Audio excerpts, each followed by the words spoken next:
I have been coming back from worse for years, she replied, a hint of steel in her voice. This is a battle I am choosing to fight. Before, I was just a victim of circumstance. Now, I am a combatant. The fluorescent lights of the corporate storage room hummed with a monotonous drone, casting a harsh, sterile glow over rows of dusty cardboard boxes. The air was thick with the scent of aged paper and forgotten data. In the far corner, a small, unassuming figure in a wheelchair navigated the narrow aisles with practiced ease. This was Ilara Vance, a name that meant little to the sprawling tech giant she worked for, a quiet ghost in the machine. Her disability, a result of an accident she never spoke of, had confined her to this quiet, overlooked space, a place where people sent things to be forgotten. Her quiet confidence was a powerful force. It wasn't a boast, but a simple statement of fact. She had finally found a purpose that transcended her physical limitations, and it gave her a strength that was both formidable and beautiful. Today, however, the silence was shattered. A group of young men swaggered in, their expensive suits and loud laughter a stark contrast to the room's somber atmosphere. At the head of the pack was Derek Thorne, the son of a major shareholder, his face a mask of casual arrogance. His eyes, glinting with malicious amusement, fell upon Ilara. Their alliance extended beyond the two of them. Alexander, recognizing the need for a loyal inner circle, brought in a trusted subordinate, a veteran IT security specialist named Leo. Leo was a quiet, unassuming man who had worked his way up from the mailroom and had a deep-seated respect for merit. He was suspicious of corporate politics and instinctively disliked the arrogance of the Thorne family.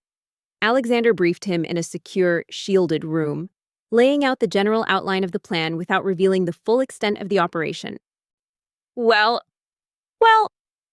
look what we have here, Derek sneered, his voice echoing unpleasantly. The company's little filing gnome, stuck in her little cave, still playing with your relics. Ilara, I need you to run a parallel network for Ilara, Alexander instructed. It needs to be completely off the corporate grid, undetectable, and completely secure. She will be feeding you data. You will be her digital shield. Ilara's hands, resting on the keyboard of a worn-out terminal, did not flinch. She kept her gaze fixed on the screen, her expression unreadable. She had learned long ago that reacting only fed their cruelty. Her stillness was her shield, her silence a fortress. Leo, after listening intently, nodded his head. I understand. Mr. Vance, it will be done. And I will need a small team, people I can trust implicitly. What? No witty retort. One of Derek's cronies, a lanky man named Marcus, laughed. Did the cat get your tongue, or is it just too much effort to think when you're… Well, you know. He gestured vaguely at her wheelchair. Get them, Alexander said. Whatever you need, we're going to clean this company from the inside out. A wave of low laughter followed. Ilara's knuckles went white as she gripped the edges of her keyboard, but she said nothing. Her mind, however, was a whirlwind.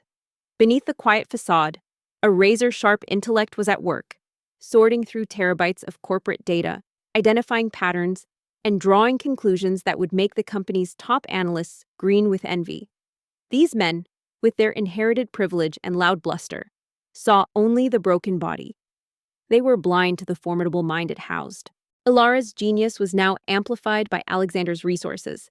She had spent years analyzing the company's data, and now, with Leo's help, she was able to build a comprehensive digital map of the Thorne family's corruption. She had identified every shell company, every hidden account, every complicit individual. She saw a web of deceit, an intricate network of greed and power.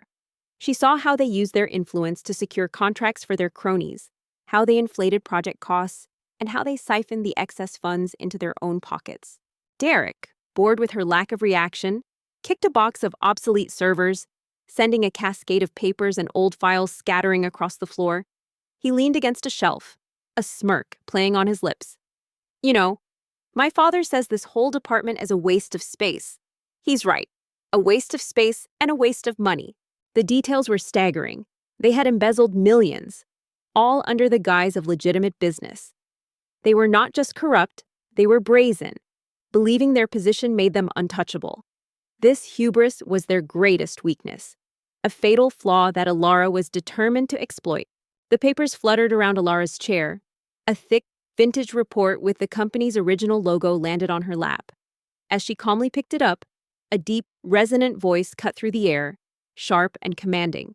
The bait was a masterpiece of digital deception. They created a fictional, high-value project, a seemingly legitimate opportunity for a foreign partnership, and subtly fed the information to the Thorne family. The proposal was filled with enticing details about a new, unproven technology, a goldmine waiting to be exploited. It was a tempting trap, designed to appeal to their greed and arrogance. Thorne, that's enough! Derek, predictably, fell for it. He saw it as a perfect opportunity to prove his worth to his father and to embarrass Alexander. He began lobbying his father to approve the project, promising a massive windfall. The elder Thorne, always greedy and short-sighted, saw the chance to make a quick profit and authorized a series of large, undocumented transfers to a new shell company. The voice belonged to Alexander Vance, the CEO's son. He was a figure of quiet authority, his presence commanding a different kind of respect than Derek's noisy entitlement. Alexander was known for his sharp mind and his no-nonsense approach to business, a stark contrast to the frivolous antics of his peers. He stood at the entrance of the room, his eyes scanning the scene, taking in the scattered papers, the mocking faces of Derek's group, and the serene, unyielding dignity of Ilara. With each transfer, Ilara and Leo were watching, tracing the digital breadcrumbs. They were building an irrefutable case, a meticulously documented trail of corruption that would be impossible to deny. The Thornes were walking straight into a snare of their own making, lured by the very vice that had defined their careers. Derek's smirk vanished, replaced by a sullen scowl. Alex, just a little harmless fun. She's not even a full employee. What does it matter? Alexander, now fully committed, prepared for the next step. He knew that revealing this information would not be easy. The Thornes had powerful friends and a deep network of complicity. He would need more than just evidence. He would need a powerful ally, a man with the authority to dismantle a network of this size. He knew there was only one person who could do it: his father, the CEO. The man who was once stunned by his defense of a disabled girl would now be confronted with the full weight of her intellect and the grim reality of the corruption eating away at his company from the inside. The time for a covert operation was over. It was time for a final confrontation. The mess matters, Alexander replied, his voice low and dangerous. And so does respect. This is a workplace, not a schoolyard. Pick it up. With the digital net closing in, Ilara and Alexander knew they had to move quickly. The Thorne family, blinded by their greed, was accelerating their scheme, unaware they were simply digging their own grave deeper. Ilara, working tirelessly from her shielded network, continued to unravel the complex web of deceit. Her screen became a tapestry of financial data, a visual representation of the corruption eating away at the company's core. The command was delivered with such cold finality that Derek, for all his bravado, hesitated. His friends shifted uncomfortably. Derek's father was a powerful man, but the CEO's son held a different kind of power, the kind that came from true merit and an unwavering moral compass. Reluctantly, Derek bent down and began gathering the papers, his movements clumsy and resentful. The task was immense. Ilara had to meticulously document every transaction, every shell company, every meeting and communication. She was not just a data analyst, she was a forensic detective, piecing together a crime one bite at a time. The work was exhausting, but the thrill of the chase and the quiet satisfaction of exposing the truth fueled her. She found a strange sort of comfort in the solitude, in the pure logic of the numbers. They never lied. They never judged. They simply revealed the cold, hard truth. Alexander walked over to Ilara, his gaze softening slightly as he looked at her. "Are you all right?" he asked, his voice now gentle. Meanwhile, Alexander, guided by Ilara's data, used his authority to get documents and records that would be impossible to obtain otherwise. He would discreetly request financial reports, project contracts, and meeting minutes, all under the guise of preparing for the strategic review. He was a master of his domain, his calm demeanor hiding a steely resolve. No one suspected that he was building a case against some of the most powerful people in the company. Ilara finally looked up, her eyes, a deep shade of hazel, meeting his. There was no fear or gratitude in them, only a profound, silent understanding. "I'm fine, thank you," she said, her voice a quiet, calm murmur. One evening, Ilara discovered a shocking detail. The Thorne family's network wasn't just limited to siphoning funds.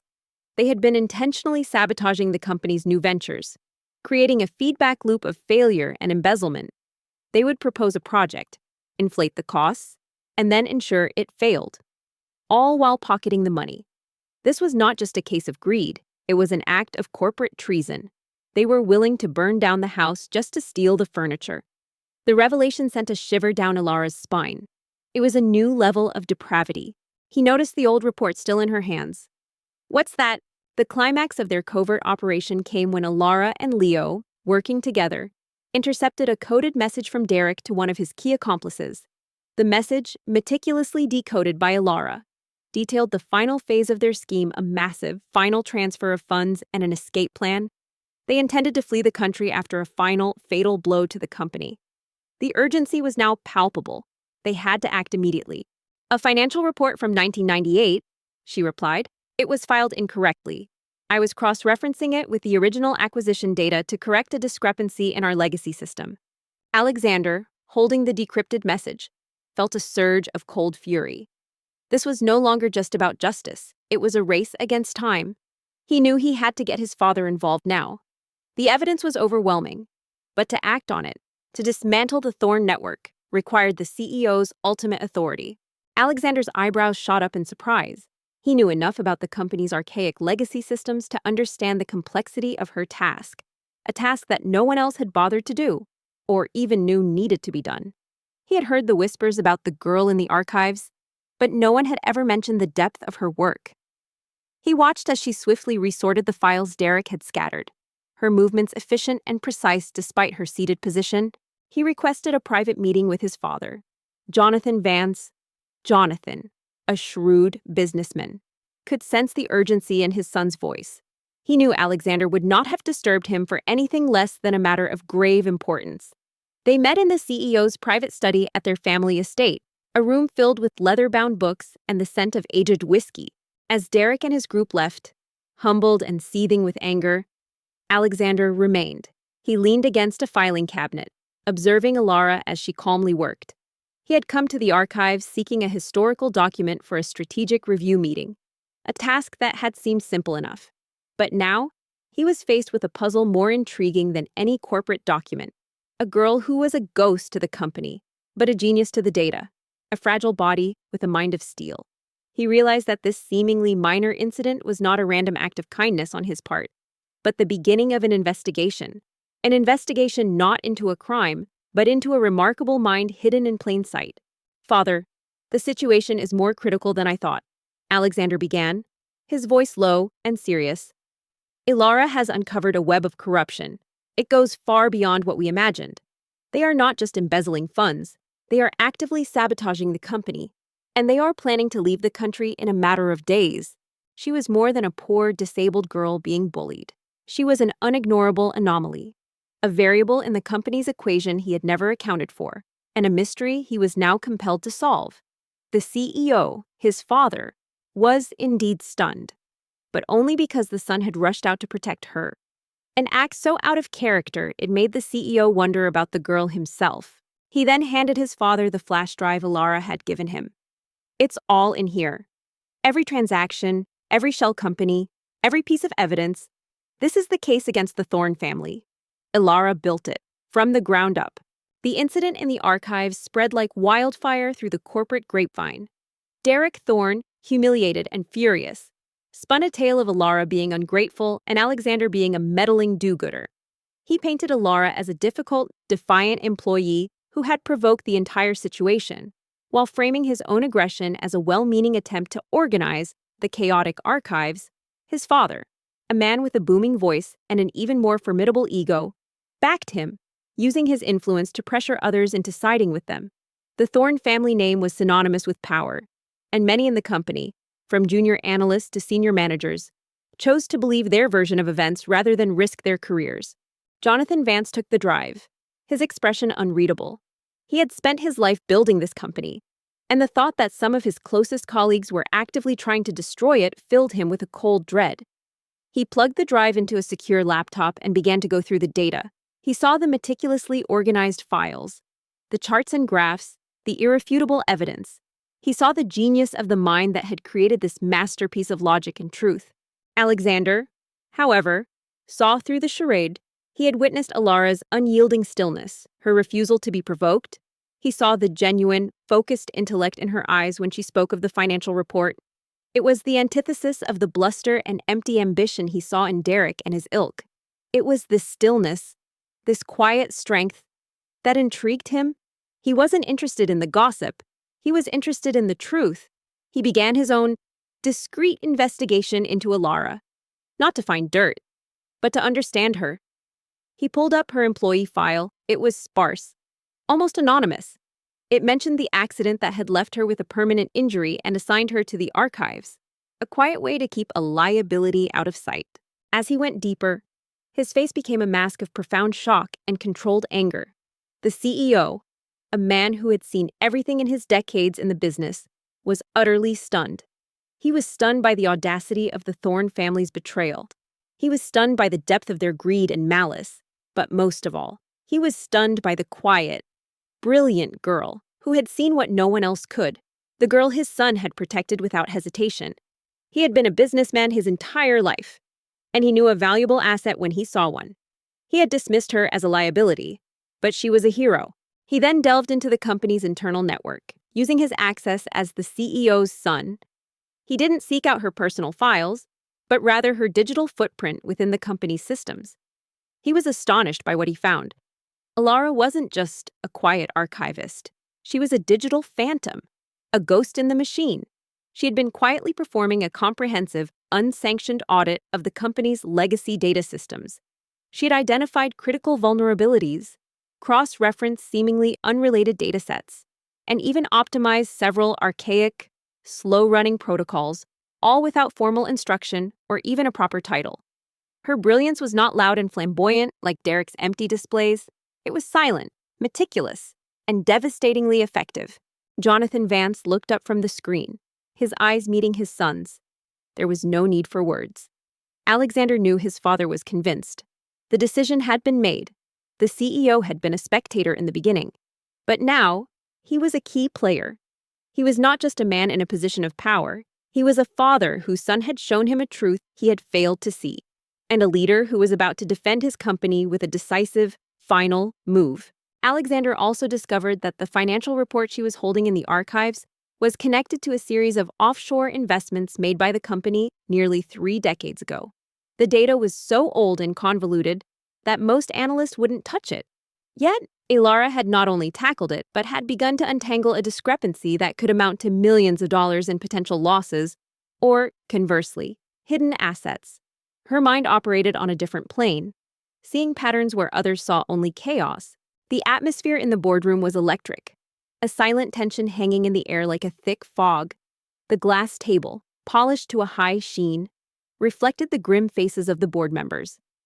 At one end sat Jonathan Vance, the CEO, his expression a mask of cold resolve.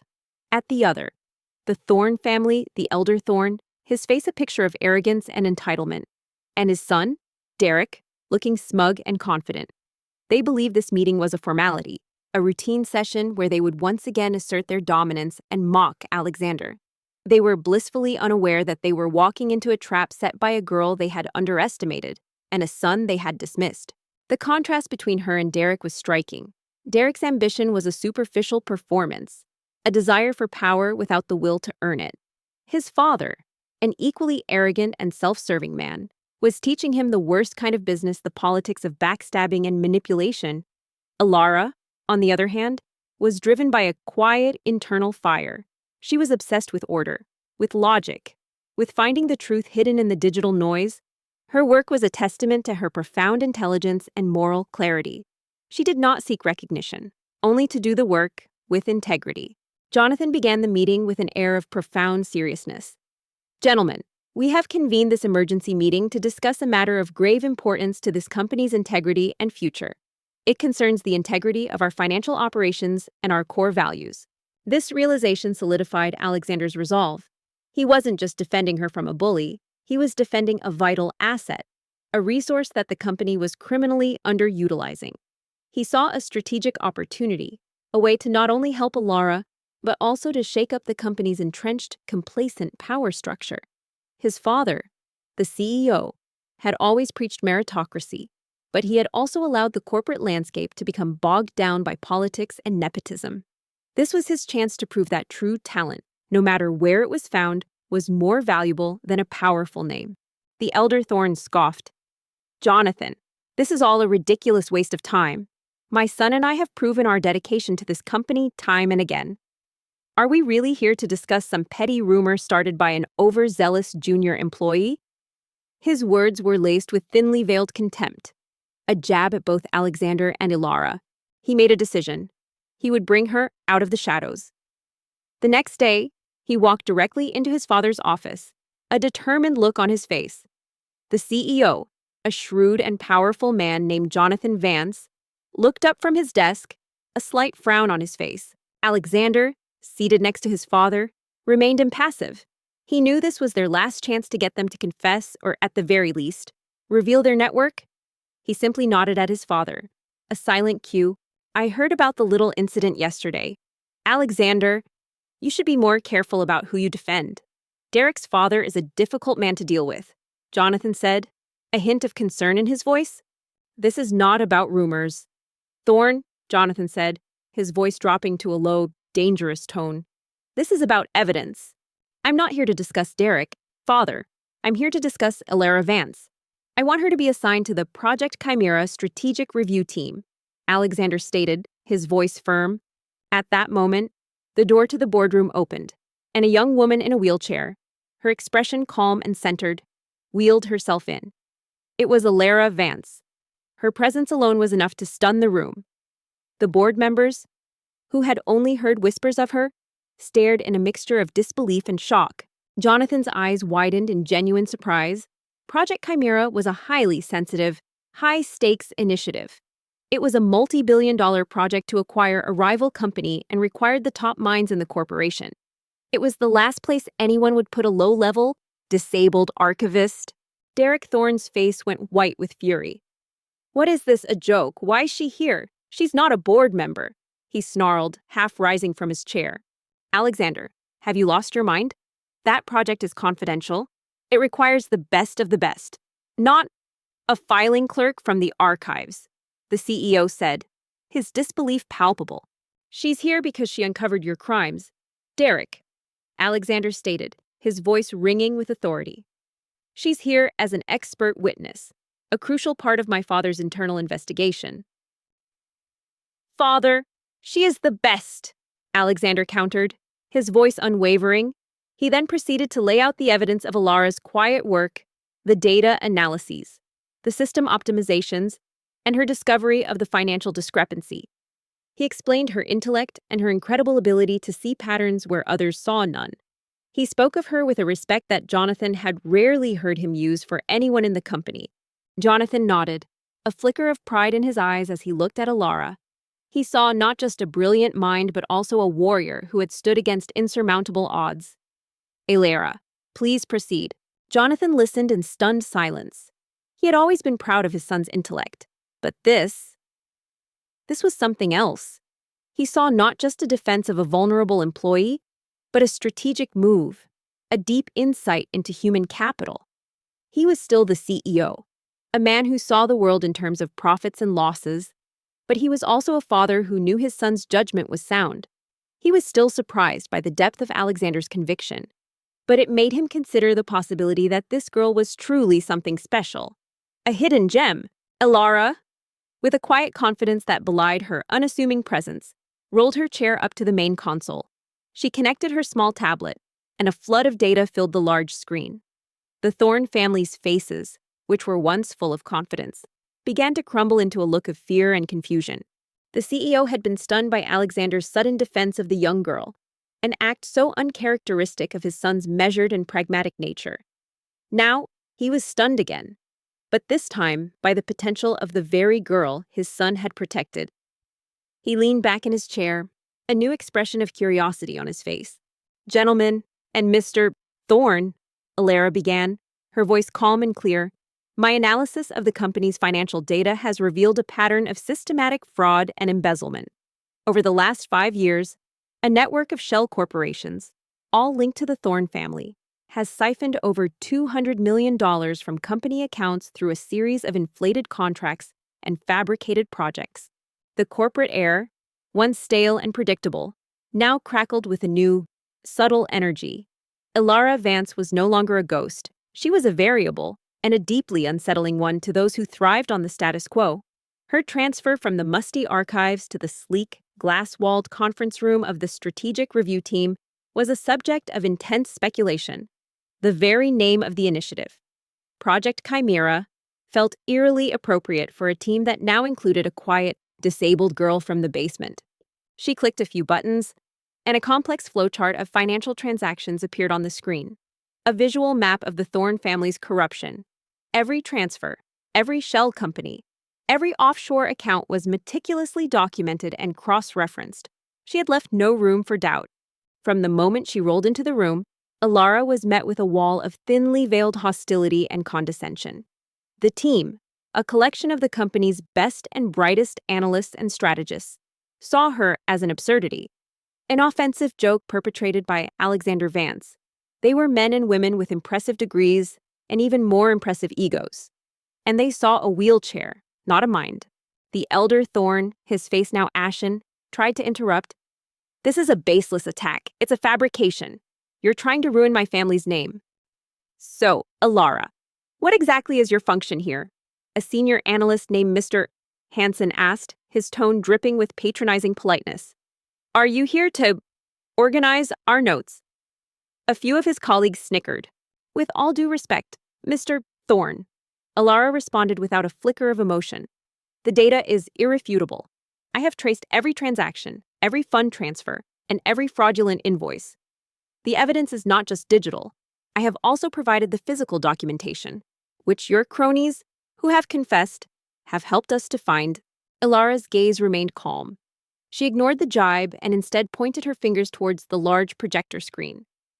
"I have just completed the initial data analysis for the projected market share of our acquisition target, Solstice Tech. The numbers you have are incorrect." She clicked again, and a video clip played on the screen, a discreetly filmed confession from one of the Thorne's key accomplices, detailing their network of corruption. The Thorne family's last line of defense crumbled. The elder Thorne's face was a mask of utter defeat and disbelief. He had been a powerful man his entire life, and now a quiet, disabled girl from the basement had brought him to his knees. The room fell silent. Mr. Hansen's face went rigid. "Incorrect. I ran those numbers myself. They're based on the quarterly reports and market projections." The CEO, Jonathan Vance, who had been watching the entire scene in silent astonishment, finally spoke. "I am deeply disappointed. Thorne, we gave you everything, and you have chosen to betray us all." The quarterly reports were based on data from last year's Q4, Ilara stated, her voice even and methodical. However, the Q1 and Q2 data for this year, specifically in the Southeast Asian market, show a significant decrease in consumer spending on high-end hardware. My analysis, which cross-references this with their product recall from 6 weeks ago, shows a 14.7% overestimation in your projections. The Thorne family had nothing left to say. They were caught. They had underestimated Ilara, and in doing so, had overplayed their hand. The CEO's stun, which had begun as an initial shock and disbelief, had now turned into a powerful and righteous fury. He was no longer just a spectator, he was a leader, a man who had seen the truth, and a father who was now prouder of his son than he had ever been. The final chapter of their story was about to begin. She then, with a few clicks of her keyboard, pulled up a series of graphs and charts on the screen. The data was meticulously organized, irrefutable, and devastatingly precise. The room stared in stunned silence. Alexander, watching from the corner, felt a surge of pride. This was Ilara in her element, a silent, intellectual predator, using her mind as a scalpel to slice through ignorance and arrogance. The fallout from the board meeting was swift and brutal.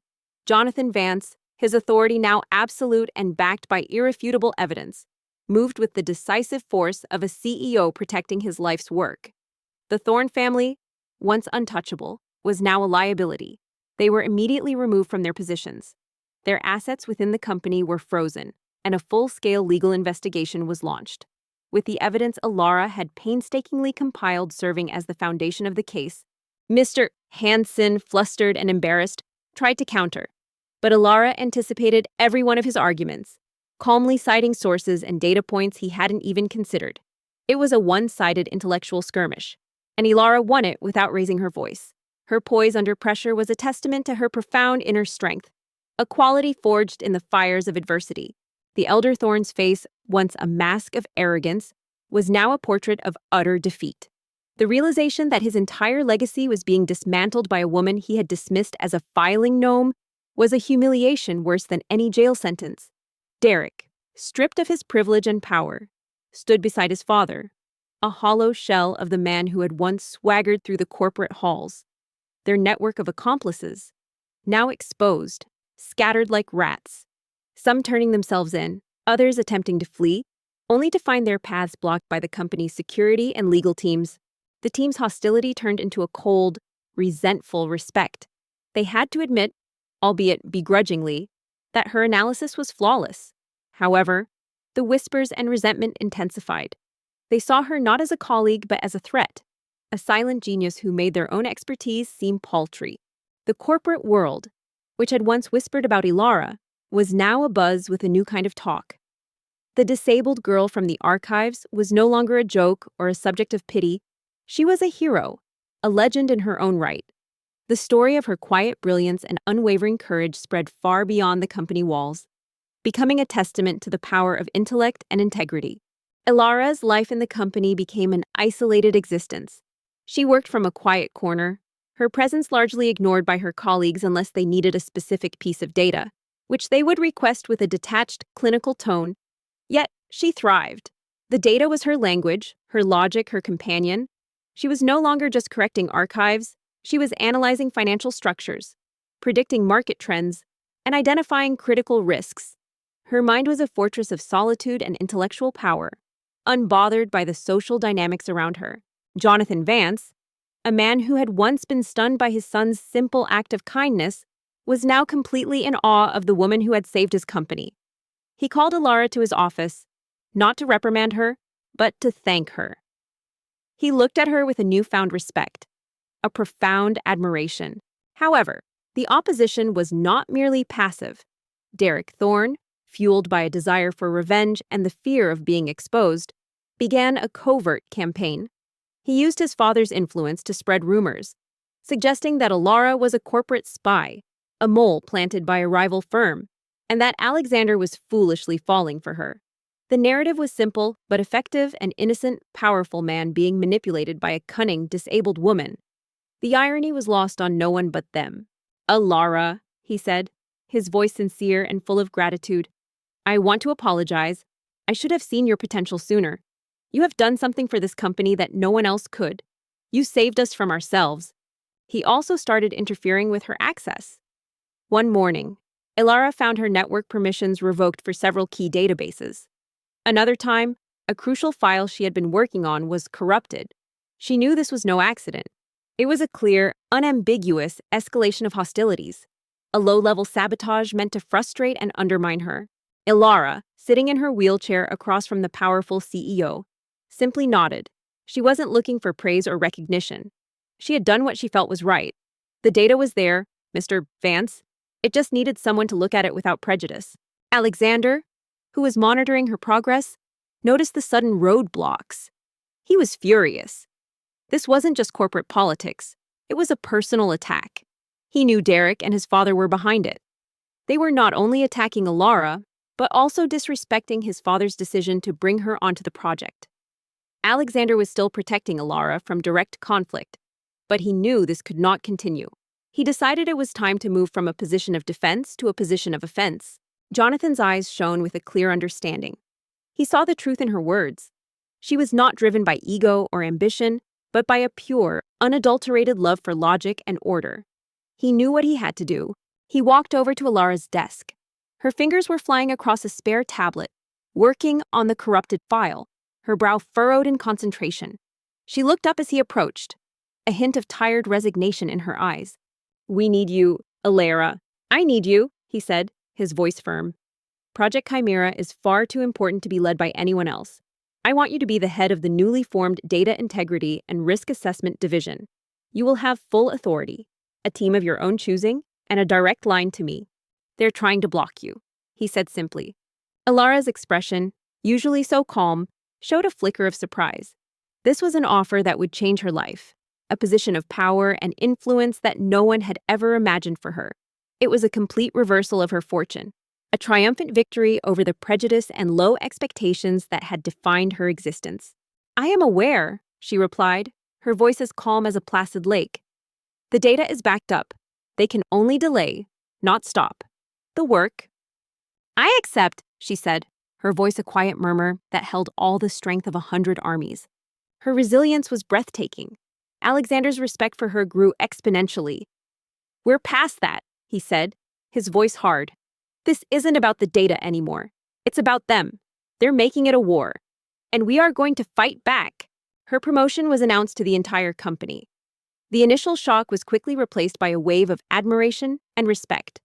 Her story became a source of inspiration, a symbol of hope in a world that often valued status over substance. She was no longer just the disabled girl. She was Ilara Vance, the director of data integrity.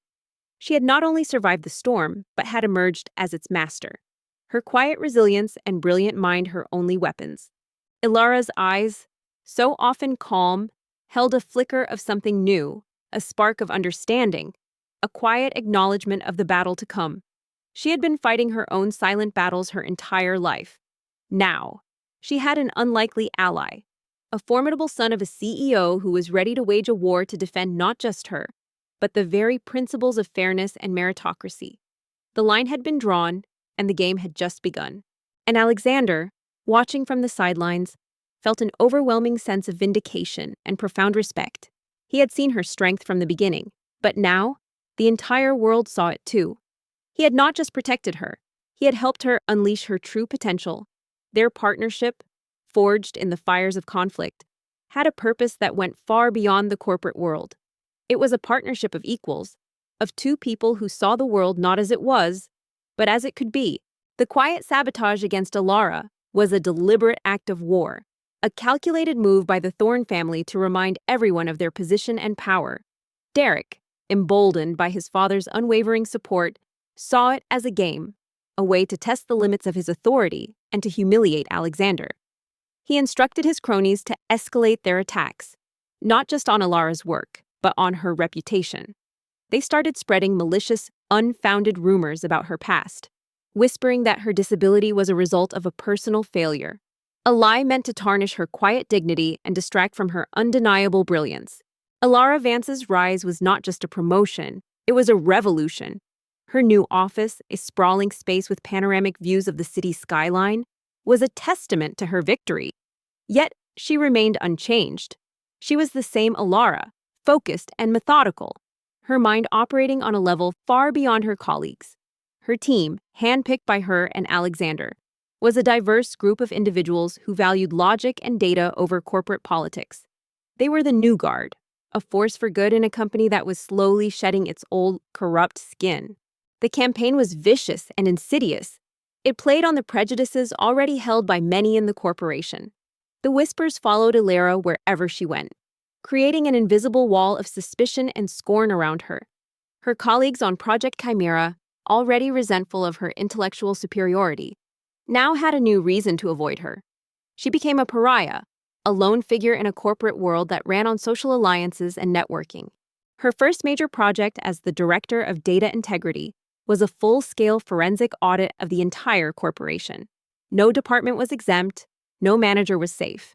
She had a mandate from the CEO to root out every last vestige of corruption and inefficiency. The fear she had once inspired as a mysterious figure in the archives was now replaced by grudging respect and, in some cases, a genuine admiration. But Ilara was not so easily broken. She had faced far worse in her life. The pain of the whispers was a familiar ache, but her mind was a sanctuary, a place where logic and data reigned supreme, impervious to the petty malice of others. She had lived her entire life fighting against the world's low expectations, and this was just another skirmish in a long war. She found a quiet strength in her isolation, using the time to dive even deeper into the company's data, unearthing new, more damning information. The Thorns, now facing a mountain of legal trouble, were a ghost of their former selves. The elder Thorn's once powerful network had crumbled, his friends and allies abandoning him like a sinking ship. Derek, humbled and broken, was left with nothing but the consequences of his arrogance. Their story became a cautionary tale, a stark reminder that entitlement was no substitute for intellect, and that true power came from within. Derek's tactics went beyond mere gossip. He and his father began manipulating the project's internal funding. They subtly cut Ilara's access to vital resources, making it difficult for her to conduct certain analyses. They would intentionally misfile reports and alter data streams, creating digital roadblocks meant to slow her down and make her look incompetent. They were confident that no one would notice, as they controlled the access points and had the final say on the reports. As the weeks turned into months, Ilara's influence grew. She was no longer just a figurehead. She was a key player, a strategic advisor to Jonathan Vance. She would sit in on board meetings, her quiet presence commanding more respect than the loudest voices. She would analyze proposals and projects, her sharp mind cutting through corporate jargon and identifying the hidden risks and opportunities. However, they had underestimated two things: Alexander's vigilance and Ilara's genius. Alexander, anticipating their moves, had already created a secure, parallel data line for Ilara, one that was undetectable to them. He had also assigned a small, trusted team to discreetly monitor the Thorns' every move. Ilara, with her profound understanding of data architecture, was a step ahead of them. She wasn't just working on Project Chimera, she was mapping the Thorns' every digital footprint within the company. Her relationship with Alexander had also deepened. It was a bond built not on romance, but on a shared purpose and a profound mutual respect. They were partners, allies, and friends. They would often spend late nights in her office, poring over data, not just for work, but for the sheer pleasure of intellectual collaboration. He was her voice in the corporate world, her shield against the remaining prejudice, and she was his guide, his moral compass, his source of inspiration. One evening, after the office had emptied out, Alexander found Ilara in the conference room, the only light coming from the screens in front of her. She was meticulously cross-referencing two separate databases, her fingers moving with a focused intensity. One evening, as the city lights twinkled below them, Alexander found Ilara staring out the window, a thoughtful expression on her face. "You've changed everything, Ilara," he said, his voice soft with admiration. "This company is different now. Better. They've gone too far," Alexander said, his voice hard with contained anger. "They are not just undermining the project. They are attacking you personally." She turned to him, a rare, genuine smile gracing her lips. "I didn't change it, Alexander. I just showed them what was already there, the corruption and the greed, and the potential for something better." "It is their nature," Ilara replied, her eyes still on the screen. "They cannot win with intellect, so they resort to other means. It is a predictable strategy." She then looked down at her hands, which were now free to explore a world of her own making. "You gave me the chance to do that, to be seen not for what I lack, but for what I am. For that, I am truly grateful." Her calmness was a stark contrast to his fury. "But they are hurting you. The rumors." He walked over to her, his heart swelling with an emotion he couldn't quite name. It was more than admiration, more than respect. It was a profound connection to a soul that had endured so much and still shone so brightly. "Ilara, you are the most courageous person I have ever met." Ilara finally looked at him, a faint, sad smile on her lips. "Words are just noise, Alexander. They can hurt, but they cannot break. I have already found something far more substantial than their gossip. Their story was not just about corporate intrigue and power struggles. It was about a quiet girl who had found her voice and a powerful man who had found his purpose. It was about two unlikely allies who had come together to fight for a cause greater than themselves. The battle was over. The victory was won. But the journey was just beginning. They had not just saved a company. They had discovered something profound in each other. A partnership that had the potential to change not just their lives, but the world around them. She turned the screen toward him, revealing a series of encrypted transactions. "These are not company funds. They are private funds. being funneled through shell corporations that have been paid for consulting on the very projects they are blocking me from. The amount is staggering. The Thorne family's downfall was a stark and powerful lesson for the entire corporate world. Jonathan Vance, in a final, public address, spoke not of their betrayal, but of the new era of transparency and meritocracy that had dawned. He announced Ilara's new position, lauding her as the hero who had saved the company from certain ruin. The media, once cynical and detached, was captivated by the story of the quiet, disabled woman who had triumphed over greed and corruption. Ilara became a symbol, an unlikely icon of integrity and intellect. Alexander's eyes widened as he read the data. This wasn't just corporate politics anymore. This was a clear, undeniable case of embezzlement and corruption. The Thornes were using their positions to bleed the company dry, siphoning off millions under the guise of legitimate business expenses. Ilara had not only seen through their facade, she had found the evidence hidden within the company's own records. With the old guard gone, Ilara and Alexander set about rebuilding the company. They worked tirelessly, their partnership a seamless blend of intellect and action. Ilara's new division became the heart of the company, a force that ensured every decision, every contract, and every transaction was vetted for integrity. She not only prevented fraud, but also identified new, untapped markets and strategic opportunities that her predecessors had overlooked.